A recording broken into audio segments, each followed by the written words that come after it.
గోదావరిలో వరద ఉగ్రరూపం దాల్చింది. ఎగువ నుంచి వస్తున్న భారీ వరదతో భద్రాచలం వద్ద అంతకంతకు ప్రవాహం పెరుగుతోంది. గోదావరి ఉపనదులైన ప్రాణహిత, ఇంద్రావతి, తాళ్పేరు, కిన్నెరసాని పరవళ్లు తొక్కుతోంది. రెండవ హెచ్చరికను దాటి గోదారమ్మ ప్రవహిస్తోంది.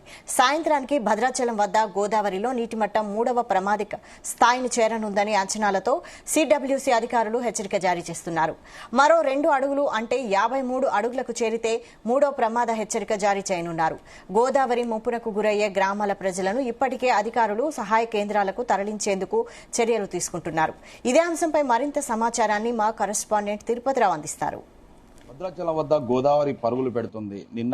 నిన్న ఉదయం నుంచి కూడా ఒకటో ప్రమాద హెచ్చరిక కొనసాగుతూనే ఉంది. రాత్రి 10 గంటల సమయానికి 48 అడుగులు చేరడంతో జిల్లా కలెక్టర్ జితేష్ పాటిల్ కూడా రెండో ప్రమాద హెచ్చరికను జారీ చేసిన పరిస్థితి ఉంది. ఇంకా క్రమేపీ రాత్రి నుంచి కూడా ఈ గోదావరి ప్రవాహం కొనసాగుతుంది. పైన ఎగువ ప్రాంతంలో మహారాష్ట్రతో పాటు ఛత్తీస్గఢ్ లో భారీ వర్షాల కారణంగా అయితే ప్రాణహిత, ఇంద్రవతి నదులు రెండు ఉప్పొంగడంతో అయితే గోదావరి ప్రవాహం కొనసాగుతుందని చెప్పాలి. పైన ఉన్నటువంటి శ్రీరామ్ సాగర్ ప్రాజెక్టు, ఇటు కడెం గానీ కాళేశ్వరం కావచ్చు, ఇటు సమ్మక్క బ్యారేజ్ పూర్తిగా నిండుకుండలా ప్రవహించడంతో అయితే అక్కడ ఉన్నటువంటి నీరంతా కూడా ఈ దిగువ ప్రాంతానికి రావడం జరుగుతుంది. అక్కడ నుంచి భద్రాచలానికి దాదాపు ఇప్పుడు ప్రస్తుతం 51 అడుగుల వరకు కొనసాగుతున్న పరిస్థితి అయితే మనం విజువల్స్ లో చూసుకోవచ్చు. ఇక్కడ ఉన్నటువంటి గోదావరి ప్రవాహం భద్రాచలం వద్ద ఉన్నటువంటి ఈ యొక్క కరకట్ట ప్రాంతాల్లో ఉన్న ఈ యొక్క కరకట్ట మొత్తం కూడా ఈ యొక్క స్నానఘాట్లతో సహా పూర్తిగా నిండిన పరిస్థితి. మన రెక్టర్ స్కేల్ చూసుకోవచ్చు, అక్కడ 51.1గా నమోదవుతుంది. ఇంకా ఈ యొక్క ప్రవాహం కొనసాగే అవకాశం ఉన్నట్లు కూడా సిడబ్ల్యూసీ అధికారులు అయితే అంచనా వేస్తున్న పరిస్థితి అయితే మనం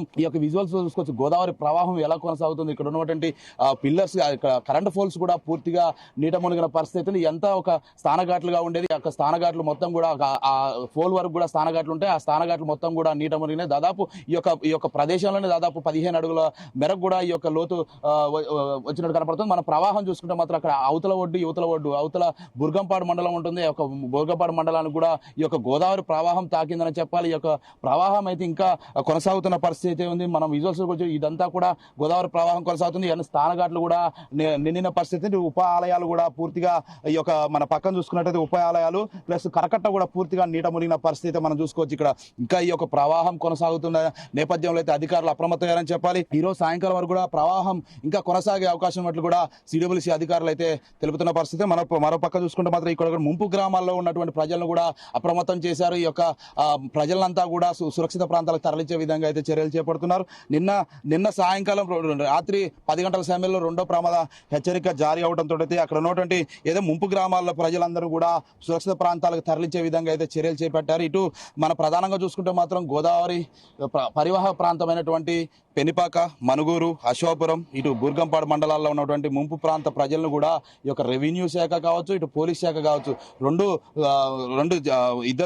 ఈ యొక్క రెండు శాఖలు కూడా పూర్తి స్థాయిలో కూడా ఏదైతే స్థానికంగా ఉన్నటువంటి ప్రజలను కూడా సురక్షిత ప్రాంతాలకు తరలించే విధంగా అయితే చర్యలు చేపడుతున్నారని చెప్పాలి. ఈ రోజు సాయంకాలం వరకు మరింత పెరిగే అవకాశం అంటూ కూడా సిడబ్ల్యూసీ అధికారులు అయితే అంచనా వేస్తున్న పరిస్థితి. ఏదేమైనా ఈ రోజు కనుక సాయంకాలం మరో 53 అడుగులకు చేరితే మాత్రం ఇప్పుడే 51 దాటి ప్రవహిస్తున్న గోదావరి నది 53 అడుగులు చేరితే మాత్రం మూడో ప్రమాద హెచ్చరిక కూడా జారీ చేయనట్లు తెలిసింది. ఇప్పటికే జిల్లాలో ఉన్నటువంటి మంత్రులు కూడా కలెక్టర్తో కావచ్చు, ఇక్కడ ఉన్నటువంటి అధికారులతో అయితే ఫోన్ ద్వారా మాట్లాడడం జరిగింది. ఇక్కడ ఎటువంటి ప్రాణ నష్టం కానీ ఆస్తి నష్టం కానీ వాటిలో అయితే అధికారులు చర్యలు చేపట్టాలి, ఇక్కడ ఉన్నటువంటి ప్రజలను సురక్షిత ప్రాంతాలకు తరలించే విధంగా అయితే చర్యలు చేసుకోవాలని తెలుపుతున్న పరిస్థితి. మరోపక్క ఇక్కడ ఒక స్థానఘాట్లలో కూడా భక్తులను ఎవరిని రాణించే పరిస్థితి కనపడడం లేదు. ఎందుకంటే ఈ యొక్క గోదావరి ప్రవాహం కొనసాగుతున్న నేపథ్యంలో అయితే ఇక్కడ బందోబస్తు ఏర్పాటు చేసి ఇక్కడ ఉన్నటువంటి గజీతగాళ్ళు కావచ్చు, ఇటు స్ట్రీమ్ పడవలు కూడా పూర్తిగా ఏర్పాటు చేసుకుని ఈ యొక్క భారీ బందోబస్తు ఏర్పాటు చేశారు. పోలీస్ శాఖ కూడా ఈ యొక్క కరకట్టపై పహారా కాస్తున్న పరిస్థితి.